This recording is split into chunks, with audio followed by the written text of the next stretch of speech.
Lance Armstrong gave his much anticipated, much talked about interview with Oprah a few days ago. And now 60 Minutes has come out with their piece on the fall of Lance Armstrong, and they feature an interview with the USADA, the anti-doping agency in the United States. USADA is the acronym for that. Travis Tygart is the CEO of the USADA, and he laid out the case why he thinks Lance and his cohorts are still capable of being criminally prosecuted, even though the government curiously dropped the case a while back. Tygart was kind of the lone cop on the beat and just stayed determined to bring justice to Lance Armstrong on behalf of all the clean athletes out there who have been bowled over in every sport by steroid using athletes. He made a strong case that Lance Armstrong can still face criminal prosecution, and he made a strong case for a civilian case going against Lance Armstrong.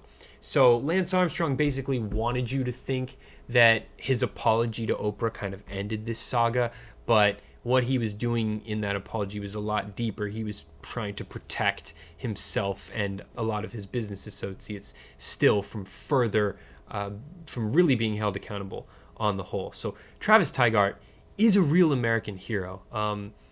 He's everything you would kind of want in a watchdog referee. And he's the type of guy, to be honest with you, that should be regulating cycling as a whole. Instead, you have the UCI, the cycling regulatory body, basically the organizer of international cycling.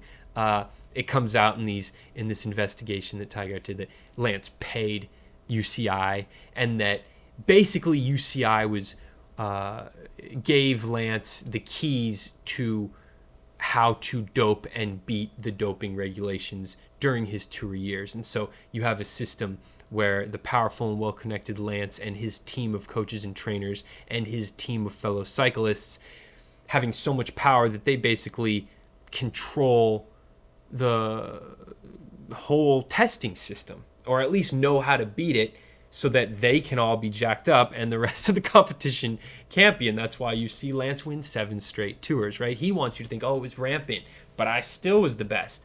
No, man, you were the best because you cheated. And not everybody was using steroids, as Lance wants you to think they were. And as Travis Tygart very specifically says, that was not the case, that cycling wasn't just overrun with steroid use. Maybe there was a lot of it going on, but Lance definitely won because he was using. And he makes the case that he was still using up until 2010, which then puts the 5-year statute of limitations on a criminal charge through 2015. And Tygart's arguing that he really wants to see that happen.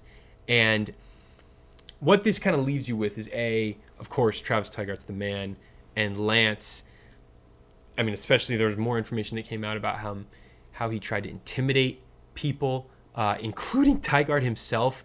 Tygart received 3 anonymous death threats since he started the investigation into Lance Armstrong. Can you remember any of the lines from the emails or the letters? The worst was probably putting a bullet in my head. Did you take that seriously? Absolutely. Turned it over to the FBI to investigate it, which they're doing. You also saw how Lance bullied people who didn't want to go on with the program. There were several talented cyclists who questioned the Postal Service team's techniques, and basically he was intimidated and said, if you don't get on the program, you're out. And so it really proved the power of Lance Armstrong, that if you cross him, like, he will destroy you. And several cyclists can attest to this.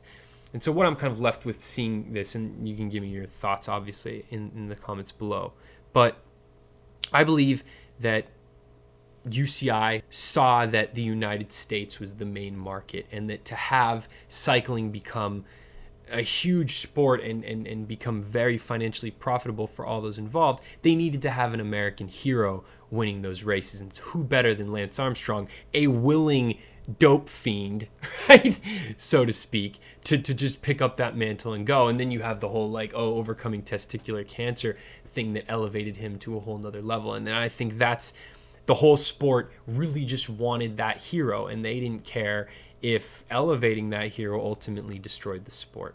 So now that we have a lot more on Lance Armstrong, now that we kind of have the other side of the coin to his little fluff piece with Oprah, and it's clear now why he chose Oprah, right? Because Oprah Winfrey doesn't know enough about the situation. With all due respect to her, she just has too much on her plate to investigate one story.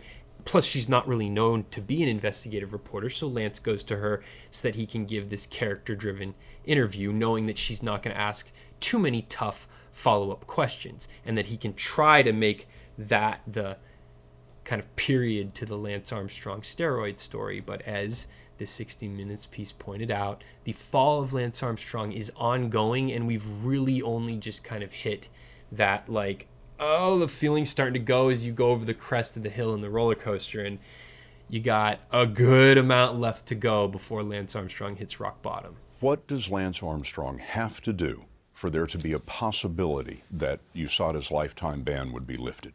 He would have to come in, just like all 11 of his teammates did, and testify truthfully about all of those who were involved with him pulling off this grand heist.